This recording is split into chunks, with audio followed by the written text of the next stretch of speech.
నీకేం కావాలి వరుణ్? నువ్వు నువ్వు పాట పాడగానే పరిగెత్తి రావడానికి ఆ అమ్మాయిని కాదు వరుణ్. నేను ఇప్పుడు నీకు ఆడిటోరియంలో కూర్చుని కనిపించిన అమ్మాయి ఎప్పుడో వెళ్ళిపోయింది.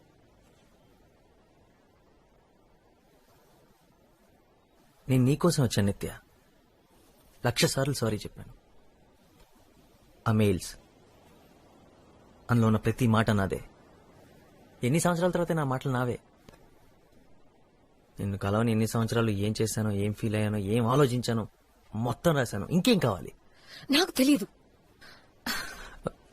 నేనంత పెద్ద తప్పేం చేశాను? నా పేరెంట్స్ కోసం, చదువు కోసం, జాబ్ కోసం కొంత టైం తీసుకున్నాను, అంతేగా. అదంత పెద్ద తప్ప? అవన్నీ అయిపోయాయి కాబట్టి నేనా నీ లిస్ట్ లో అన్ని బాక్సెస్ లో టిక్ పెట్టుకుంటూ ఇప్పుడు నా నంబర్ వచ్చిందనమాట. నువ్వు ఎప్పుడు వస్తావా అని ఎదురు చూస్తూ నేను రెడీగా ఉండాలన్నమాట. ఒకవేళ అవన్నీ పూర్తి చేయడానికి ఇంకో 3 సంవత్సరాలు పట్టుంటే అప్పుడు వచ్చుండేవాడివి కదా. ఇప్పుడు ఎందుకు వచ్చావు? నా కోసమా లేక నీ ప్లానింగ్ ప్రకారం పెళ్లి చేసుకునే టైం వచ్చిందనా? నీ కోపాన్ని నేను అర్థం చేసుకోగలను. I don't think so. ఇది నువ్వు నేను నిత్య, మనం వరుణ్ నిత్య. 4 సంవత్సరాల ముందు. ఇప్పుడు ఏమీ లేదు. ఇప్పుడు ఏం లేదు.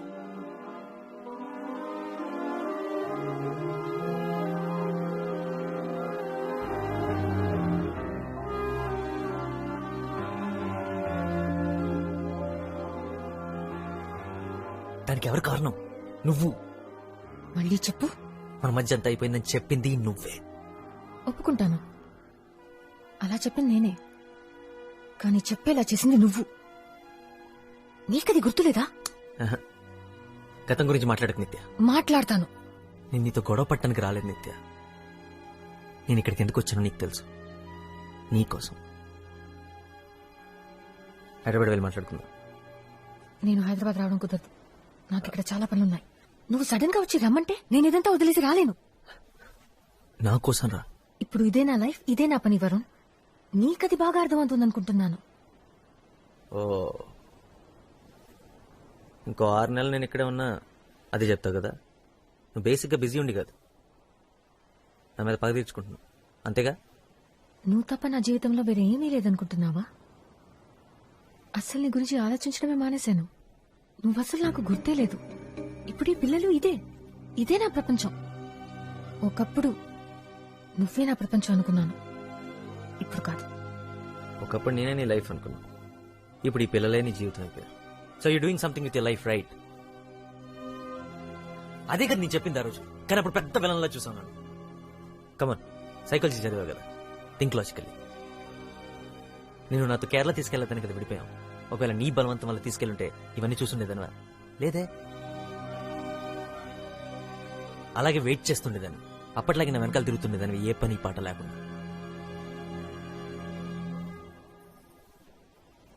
పని పాట లేకుండా? కరెక్ట్. ఇదంతా నీ వల్లే జరిగిందంటావు. నువ్వు నా జీవితాన్ని మార్చేశానంటావు. ఒక బిల్డింగ్ కి నీ పేరు పెట్టుకుంటాను వరుణ్. థ్యాంక్స్.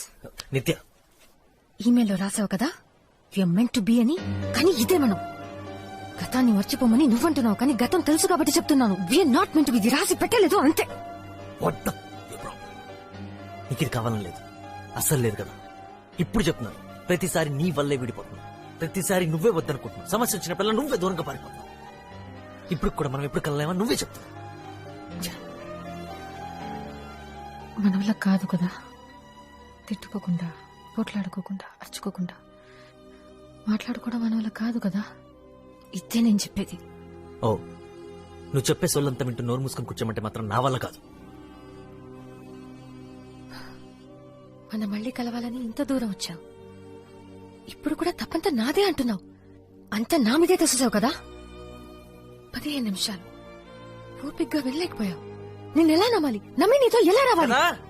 రావద్దు, బుద్ధి తక్కువై నన్ను నమ్మక్కర్లేదు, నాతో రావక్కర్లేదు. అర్థమయ్యింది. నాకు అసలు చెప్పకుండా వెళ్ళిపోయావు మనపాటి నుంచి.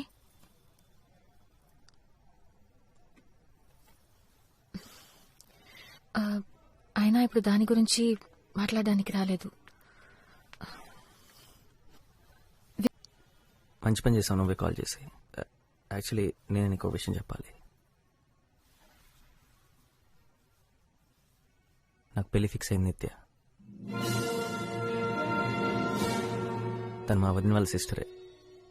ఎప్పటి నుంచి అడుగుతున్నారు, ఈ మధ్య ఫిక్స్ అయింది.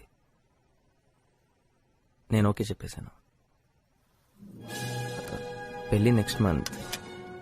ఏదైనా సింపుల్గా గుడిలో చేసుకుందాం అనుకుంటున్నాను.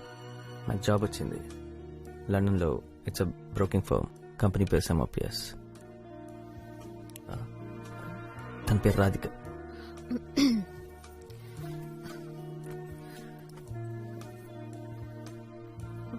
Congratulations Varun, that's good news.